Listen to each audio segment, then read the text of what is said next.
नमस्ते बच्चों, कैसे हो आप सब। तो आज मैं लाई हूँ मेरी 5वीं कक्षा के लिए पाठ नंबर 4 कबीर जी के दोहे। तो शुरू करते हैं आज के पाठ नंबर 4 कबीर जी के दोहे।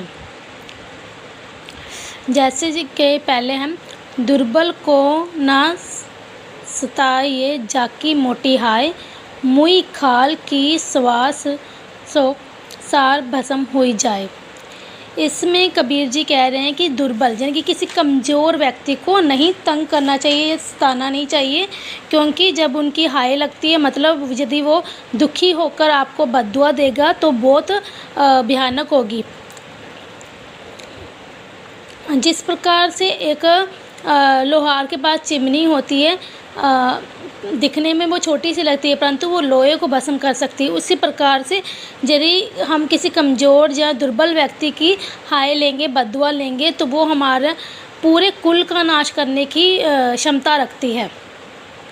पोथी पढ़ पढ़ जग मुआ, पंडित भय न कोय, ढाई अक्षर प्रेम का पढ़े सो पंडित होए। इसमें कबीर जी कह रहे हैं कि पोथी पढ़ पढ़ कि बड़ी बड़ी पुस्तकें पढ़कर संसार में कितने ही लोग मृत्यु के द्वार पर पहुंच गए, पर सभी विद्वान ना हो सके। कबीर जी मानते हैं यदि कोई प्रेम के 2 अक्षर अच्छी तरह से पढ़ ले, क्योंकि जीवन का वास्तविक सार ही प्यार है, तो वही सच्चा ज्ञान है। ऐसी बानी बोलिए मन का आपा खोए, औरन को शीतल करे आपहु शीतल होए।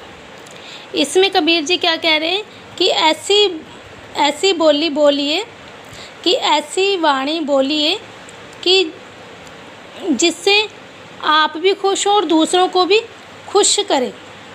अहंकार को त्याग करें, कि अहंकार को त्याग कर ऐसी वाणी बोलिए, ऐसी मधुर वाणी बोलिए कि खुद भी खुश रहें और दूसरों को भी खुश रखें, क्योंकि मीठी बोली से ही हम दूसरे का दिल जीत सकते हैं।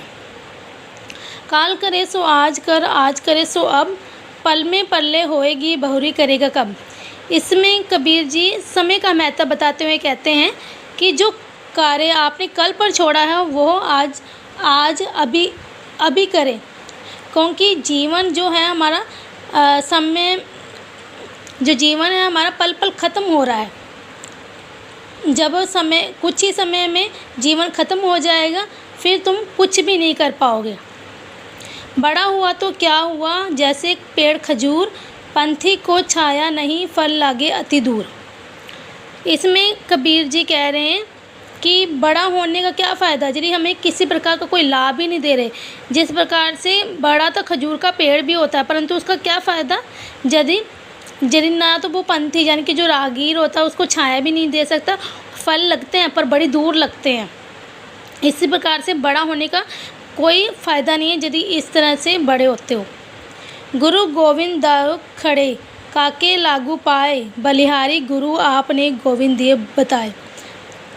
इसमें गुरु जी के महत्व के बारे में बताते हुए कबीर जी कह रहे हैं कि मेरे सामने जैसे गुरु भी खड़े हैं और मेरे ईश्वर भी खड़े हैं, तो जो व्यक्ति वो सोच रहे हैं कि किसके पहले पैरों को हाथ लगाऊं, तो अभी ईश्वर सभी कह रहे हैं कि गुरु के अपने पैरों के प्रथम हाथ लगाओ, क्योंकि रास्ता तो मुझसे मिलने का रास्ता तो उन्होंने दिखाया कि मुझसे भी बड़े गुरु हैं।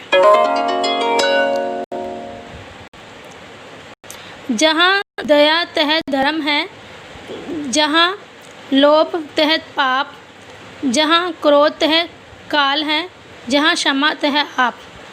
इसमें कबीर जी कहते हैं कि जहाँ दया है वहाँ धर्म का वास होता है, जहाँ लोभ यानी कि लालच का वास हो वहाँ पाप होता है, जहाँ क्रोध होता है वहाँ काल या अंत होता है, जहाँ क्षमा होगी, जहाँ क्षमा का स्थान होगा वहाँ किसका वास होता है, भगवान का वास होता है। इसी प्रकार हमें क्षमा करना आना चाहिए।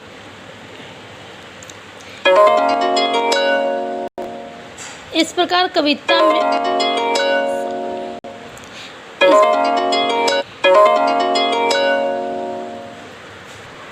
वीडियो देखने के बाद बच्चों आपने कबीर जी के दोहे पढ़ने हैं और इसके पेज नंबर 15, 16, 17 आपने अपनी वर्क करना है।